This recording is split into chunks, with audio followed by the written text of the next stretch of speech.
Once I left college, I didn't read or educate myself in any kind of way. I completely just left it in the past. And I did do that for a few years, but then I realized how important reading actually is. You must always stay educating yourself about your environment, about things that you find interesting, about things that you actually want to know about, instead of, when you were learning about like biology in school or something and you were just poking holes in your rubber with a pencil or something. So I've got all the books that I have read over the last couple of years just to the right of me here. I thought I'd just go through them all quickly because I know a lot of these are probably going to be books that you have either heard of before or are considering getting. So I thought just to let you know and see what I thought about them, what I learned. So this is the first book that I ever bought for myself, and this is a funny one. Rich Dad, Poor Dad. Yes, by like the piece of, I'm not going to say piece of crap, but apparently he's not a very good guy, Robert. Super basic book. It's not got any kind of, advanced material, but that's just kind of where that book is in the market. If you literally don't know anything about how to deal with money and assets and like making sure you're not just buying random crap, it is good for that. To be honest, it is something that I would tell my kids to read. But for this point in my life, I probably wouldn't read it again just because it doesn't have that much kind of advanced insights. The next one, this is more of a story-based one than all the other ones. This is Man's Search for Meaning by Viktor E. Frankl. Or Frankl, I don't know how to say his name. This is a pretty incredible book. It's completely different to all the other ones that I have here, but it's more of a story one. It's almost like an autobiography. Now, a lot of people, when they read this book, say that they had some kind of real epiphanies about their life, which I can understand. I didn't really get much of that myself, but it is a really fantastic and impactful story that's only short as well, because the second half of this book is more on the philosophy of the guy who actually went through the experiences, which I found a little bit less interesting, if I'm quite honest, which is probably not something that I'm almost proud of, but the first half is really incredible.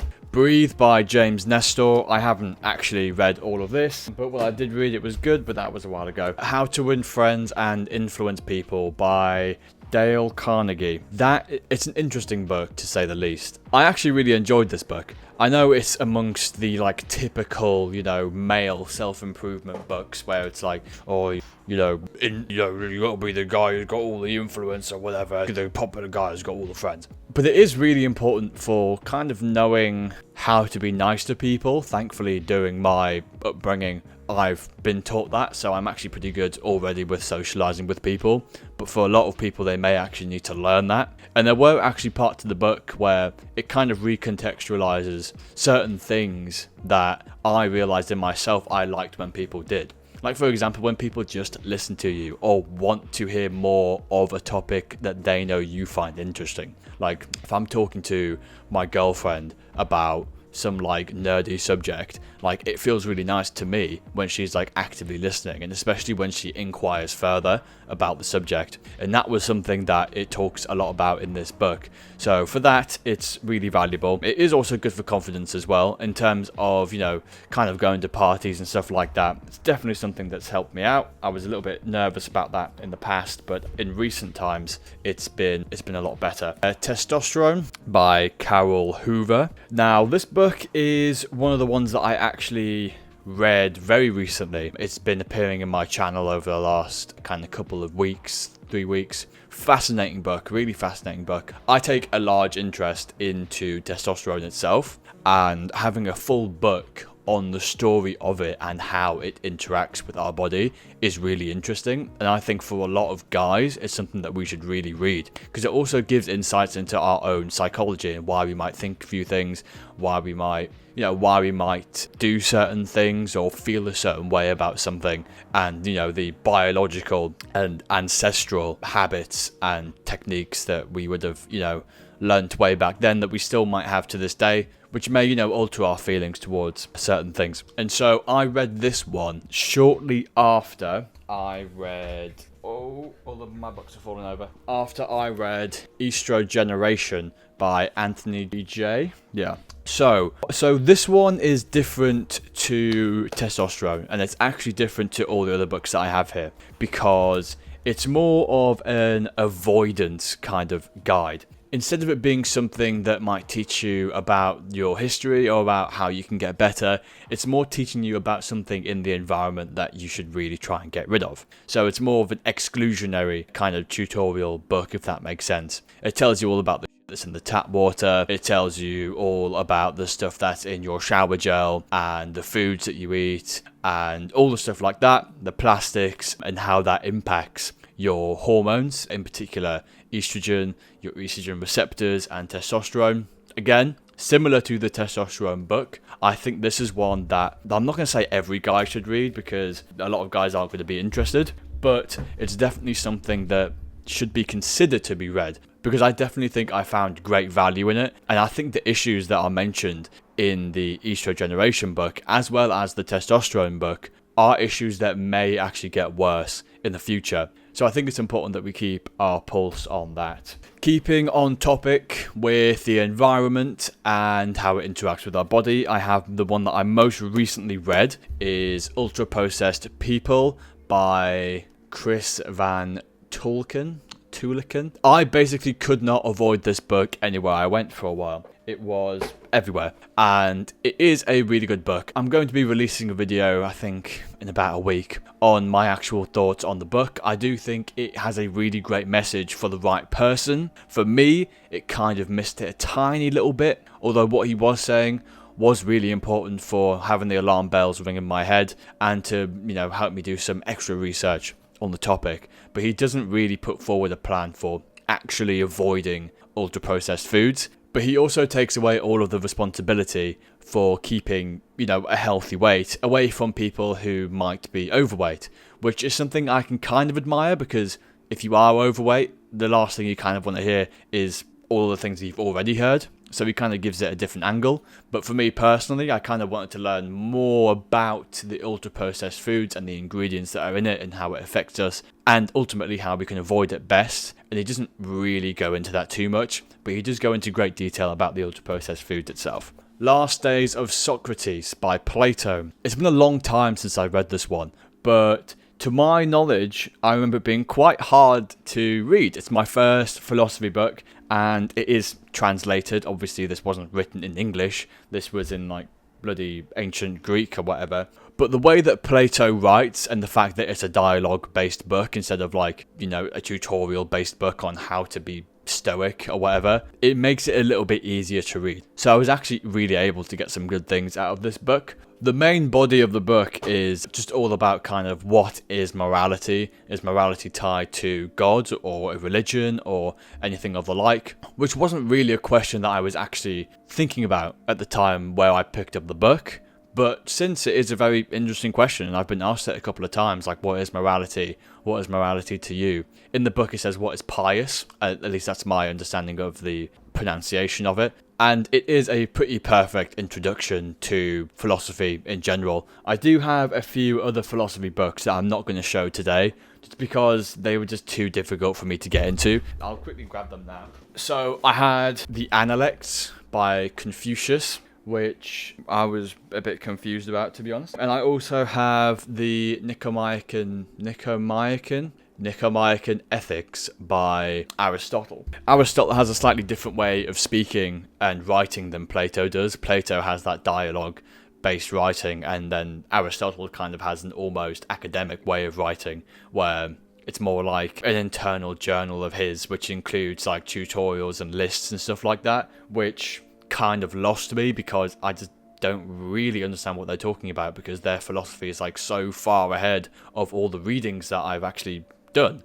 Going from the Last Days of Socrates to Aristotle's Nicomachean Ethics is jumping straight from a bloody rowboat to the Titanic. That was my impression at the very least. So I have those. I also have Plato the Republic, but I haven't read that yet. The 4-Hour Work Week. Now, truth is I read this probably 2 years ago now, and I definitely don't have a 4-hour work week. But the introduction of the idea was pretty interesting, and it is something that I actually aspire to now, and I totally understand what it's talking about now that I've lived a little more life, which is to do with, you can delegate things and you can get paid for things and then pay other people off for it and make a profit on it and whatever. And remote work is always going to be better than in-person work for your work-life balance. The most important thing for me about this book was the delegation thing. I actually currently have an editor, and I really don't think I would have used an editor if I hadn't have read this book. So I'm very grateful that I've read this book. I'm also very grateful for my editor if he's going to watch this video. The Subtle Art of Not Giving an F. Yeah, this book is alright. Again, I read this one quite a while ago. It's the most recent kind of philosophy that I've ever read, and I don't think it holds a candle to any other kind of self-improvement philosophy out there, because it's really quite surface level. I think when I read it, I took some value out of it. I think if I were to read it now, it would just be like, yeah, I already know this. I already know that, people are going to judge no matter what, so you may as well just do whatever you want to do. So, I mean, it's a good book for the right person. Not quite for me, especially not now. Actually, I will take this time because I've just remembered I also have Outlook by Dr. Peter Attia, which I also have, but it's currently with a friend. So I've read that one. That one's really fantastic as well, actually. Got me reading into more books to do with health, and it was a new kind of reading a book to me because it had a lot of studies to do with it. So if I really found something interesting, I would try and find the study and learn about that, as well as it kind of made me find my own voice, because I would read that and that book was like the perfect baseline for my beliefs, and then there was other things that I would learn on top of it that would kind of form those beliefs into my own. So this is why the Testosterone book and ESTROGENERATION and Outlive and Ultra Processed People worked so well together, because now with my understanding of all those books, I can actually make my own opinion on them. And that's something I think is really valuable, especially for someone who is living in the current world. We don't really have a lot of, I would say, safe sources when it comes to things that we are actually learning about. There's a lot of things that are fake out there. There's a lot of, biased studies and, all that crap. And anecdotal evidence can only go so far. So that's a really great book. Really thick though. It's really big. It took me a long time to get through that whole thing, but I would recommend it for anyone. That's one for anyone. I think everyone and anyone should read that book. Deep Work by Cal Newport. So this one is, I think, a fantastic book. It efficiently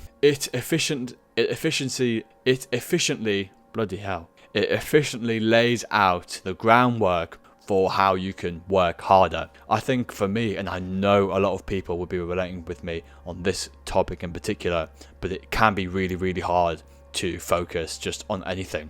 And that's just because there's so much dopamine around us. Like, why would I bloody look at a screen and make a script if I could just look at my other screen and then watch some YouTube video on, I don't know, Tommy Robinson or something? That's going to be a lot more entertaining. And it's that entertainment that is actually making us so not lazy, but inefficient when it comes to work. And I definitely know that this is the case for me. In those moments that I have actually been able to put together the teachings and the tips and the tricks and the steps from this book, those have been the moments where I've actually had the greatest benefits and improvement to my life. So that one I think everyone should read. And I think this is the last one actually of this video. I'll do this one before the last one. So I've got this one here, Good Vibes, Good Life by Vex King. So my girlfriend actually got me this one, and it's not a kind of book that I read from front to back. When I finish the book and I'm waiting for the other book to be delivered, I usually go through this book, and it has certain spiritual and mental health teachings and suggestions in it, which I actually find really fascinating in terms of manifestation and thinking about something and it will come into fruition, and the law of attraction and stuff like that. It doesn't take quite an extreme stance on the law of attraction as something like The Secret does, but it does still have that same string of belief going through it. And, I'm not sure if I completely agree with the law of attraction in and of itself, but I do agree that if you just think about something, you are going to end up doing that thing more and seeing more to do with that thing, which may mean that you get more success with it. If I'm thinking about YouTube all the time, I am going to be more likely to notice something that might be a good piece of content, or I might be more likely to realize someone saying something, and then I'll be able to say to myself, oh, I realise that person's just said that, someone online might be thinking that, and I might be able to make a video about it that maybe they'll find valuable. Last book is James Clear's Atomic Habits. Standard book. I feel like almost everyone's read this book at the minute, but it is a really, really good book for understanding why you might be addicted to doing something, or why you might not be addicted to doing something that you want to do more regularly. It is extremely valuable for learning your own bodily functions in terms of dopamine and how that works and how it fuels you and how it motivates you. Again, the thing is about reading multiple books is Atomic Habits goes really well with something like Testosterone, because they both talk a lot about dopamine receptors, how that impacts your body, even your muscles, and your mental state. So Atomic Habits is another one that I would really recommend. So in general, the ones that I would really recommend is... So the ones that I would really actually recommend for new readers or for anyone who's trying to get into health and this part of the space is Deep Work by Cal Newport, How to Win Friends and Influence People by Dale Carnegie, James's Clear Atomic Habits, and Tim Ferriss's 4-Hour Work Week, Ultra Processed People by Chris Van Tulken, and Anthony GJ's ESTROGENERATION and Carol Hoover's Testosterone. Those were a lot of books, and I've currently got a pile of books on the ground. I'm actually considering doing a little bit of an online book club, so for an hour a day I can say, so maybe for an hour a day I just do a quick live stream where I say I've read this book, and then we all read the book that I'm going to read next, and then next week we come together, talk about it a little bit. I'm thinking about doing that on the YouTube. Thank you.